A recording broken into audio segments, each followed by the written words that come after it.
என்னாலும் நான் உங்களோடு இருக்கிறேன். இது இயேசு கிறிஸ்துவுக்குள் பிரியமான என் சகோதர சகோதரிகளே, இந்த நிமிட நச்சதிக்கு இயேசுவின் நாமத்தில் நான் உங்களை அன்போடு அழைக்கிறேன்.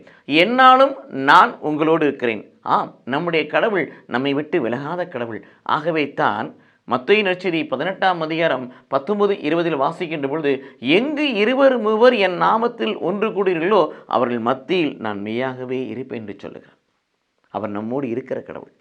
திருப்பாடல் 145:18 வாசிக்கின்ற பொழுது, தம்மை நோக்கி கூவி அழைக்கிற யாவருக்கும் தேவன் பக்கத்தில் இருக்கிறார். தம்மை உண்மையாய் கூவி அழைக்கிற யாவருக்கும் தேவன் அருகில் இருக்கிறார். அவர் நம்மை விட்டு விலகுவதும் இல்லை.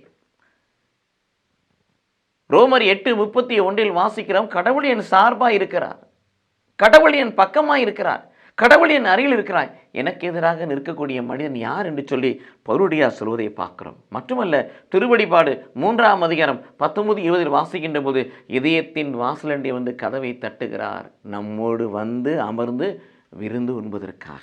ஆகவே உங்களை என்னை படைத்த கடவுள் என்னாலும் நம்மோடு இருக்கிற கடவுள், நம்மோடு வாழ்கிற கடவுள், நமக்குள் இருந்து கொண்டு நம்மை வழிநடத்துகிற கடவுள்.